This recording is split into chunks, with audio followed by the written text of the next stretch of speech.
Donc, cette semaine, on va parler avec Cindy de c'est quoi une cote bacon dans notre jargon. Je sais pas c'est quoi le vrai nom.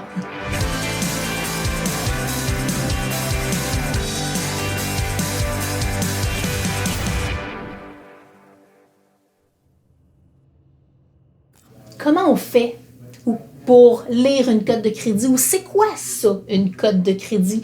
Comment ça s'appelle en réalité? Bien, en fait, souvent, ça dépend où on va la chercher. Là. Il y a plein de noms. Il y a le Beacon Score, il y a le FICO Score, il y en a plein de noms. La cote de crédit. Moi, je l'appelle la cote de crédit. Bien, Equifax, il y a TransUnion aussi, il y a Borrowell, il y en a plein. OK? En fait, pour aller chercher sa cote de crédit, il y a des sites qui sont payants, il y a des sites qui sont gratuits. Moi, je dis tout le temps, allez vers Equifax ou TransUnion, vous allez au moins plus avoir l'heure juste qu'avec Borrowell ou d'autres trucs comme ça. Il y a vos banques parfois aussi qui l'offrent. Okay. Donc, des fois, c'est d'aller voir, on peut le trouver là, donc c'est gratuit. Les autres sont payants. Si je pars comme ça tout de suite, Equifax, ils ont une belle façon maintenant de faire du marketing. Ils vendent au mois la cote de crédit. Vous pouvez l'avoir en one-shot deal. Ça ne vaut pas la peine d'aller l'avoir à toutes les semaines. OK, ça, c'est la première chose que je voulais donner. Aussi, des fois, les gens font le saut. Ils vont aller voir TransUnion et Equifax, et ce n'est pas la même cote de crédit. Ils ne se parlent pas. Ils ne se parlent pas entre eux. Et ça dépend aussi qu'est-ce que la personne va regarder. Comme TransUnion va peut-être évaluer plus, par exemple, c'est quoi ton taux d'endettement, c'est quoi ton... Et tout ça versus Equifax, par exemple, qui va regarder si tu es assidu dans tes paiements et tout ça. Tu sais, fait que c'est vraiment, c'est différent. Un propriétaire versus un prêteur versus peu importe, ne verra pas nécessairement la même information non plus. Ça va dépendre de la recherche qu'ils ont besoin. Fait que, tu sais, le Beacon Score ou la cote FICO ou la cote de crédit est généralement pas toujours de la même façon, mais c'est facile à lire. Ça va de 300 à 900. 300, c'est le plus faible. J'en ai jamais vu jusqu'à maintenant. Vous avez fait une coupe de faillite pour te rendre là. 900 étant la meilleure. J'en ai vu une fois, moi, à 899 quand je travaillais pour les courtiers. J'étais sur le derrière. Je suis comme, mon Dieu, la personne est ça coche, pas à peu près. Parce que dès que tu fais une demande de crédit, ton taux, ta cote de crédit va descendre. Est-ce que c'est à tous les fois que tu fais une demande de crédit ou juste quand une demande de crédit est refusée? Parce qu'on entend un peu toute autre histoire par rapport à ça. C'est à chaque fois que tu vas faire une demande de crédit, sauf ceux qui sont passifs. Il y a des demandes de crédit qui sont passives, par exemple. Les assurances. Les assurances sont passives, des trucs comme ça. Et quand admettons, on magasine pour une voiture aussi, bien, si on le fait dans un certain laps de temps, c'est une fois seulement que c'est censé d'être indiqué. Et non pas, si tu as été à Hyundai, Nissan, whatever, ça ne sera pas marqué à toutes les fois que tu as été, si tu as été dans un certain laps de temps. Même chose pour l'hypothèque. C'est pas parce que tu magasines d'un prêteur à l'autre que ça va impacter à chaque fois. Le dossier est ouvert une fois. Ils regardent selon les banques avec la cote de crédit qu'ils ont devant eux. Fait que ça ne l'impacte pas. Il y a quand même une logique. Il y a quand même une logique, okay, exactement. Donc, c'est quoi qu'on disait là-dessus là, que je parle? Parce que moi, des fois, je pars sur bien des sujets. Donc oui, la cote de crédit, 300 à 900. Donc, les banques, idéalement, aiment ça quand tu es en haut du 750. Okay. Ça, généralement, là, tu passes pratiquement facilement, sauf qu'il y a des gens qui vont se fier seulement à la cote de crédit.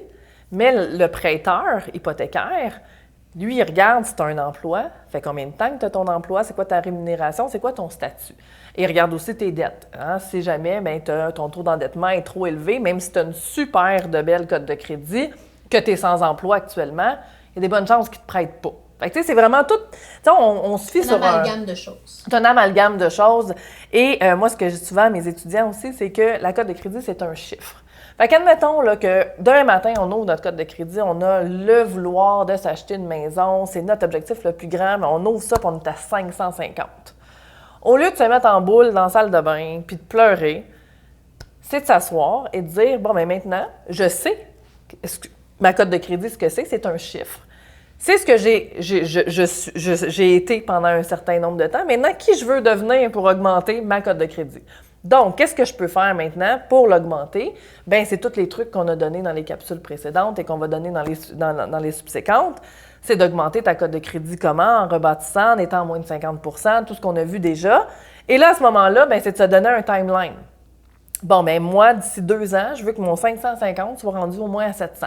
Est-ce que c'est quelque chose qui est logique de dire que je peux monter ma cote de crédit de 150 points en moins de 2 ans? Ça dépend. Ça dépend de l'algorithme, ça dépend de notre assiduité, ça dépend de tellement de choses. Moi, ça fait longtemps que je le travaille, ma cote de crédit, et pourtant, elle ne monte pas tant et je suis rubis sur l'ongle. C'est absolument incroyable, alors que j'ai vu des étudiants monter de 100 points dans le temps de le dire. Comment ça? Je le sais pas. Parce que c'est un algorithme. Mais c'est pour ça que c'est important d'au moins une fois par année aller sortir son bureau de crédit. Parce que là, on peut analyser s'il y a des erreurs. Moi, j'en avais suite à post-faillite, par exemple. C'est de regarder ceux qui sont là. Est-ce que les paiements, les retards de paiement continuent? Parce que si le syndic n'a pas envoyé à la banque le fait que tu es en proposition consommateur ou en faillite, le dossier de crédit continue à te mettre des retards, ce qui impacte très négativement. Fait que moi, quand j'ai fait ma faillite et j'ai ouvert pour la première fois mon bureau de crédit, j'étais à 525. Et mon Dieu! Et quand j'ai fait réparer ça, parce que dans le fond, je suis en faillite, donc j'ai pas de retard de paiement, je passais de 525 à 625. Wow. Assez rapidement. Donc, déjà là, il y avait une erreur. Souvent, il y a des erreurs dans le bureau de crédit. C'est de prendre vraiment la peine de le comprendre, son bureau de crédit. J'ai des articles sur mon site web. S'il y a des gens qui veulent aller les lire, c'est super clair. Même toutes les petites cotes à côté, là, tout est indiqué. Fait que c'est vraiment super facile et c'est de regarder une fois par année et de vraiment être assidu. D'avoir ces 2 lignes de crédit, de payer vraiment tous les mois le maximum, parce qu'il y a des gens qui ne sont pas capables de payer en entièreté, et d'être toujours à moins de 50 % de sa limite de crédit. J'espère que cette capsule vous a bien informé sur la cote de crédit. Je vais mettre en lien les coordonnées de Cindy pour que vous ayez accès au blog et aux articles, si jamais vous avez intérêt à en savoir davantage.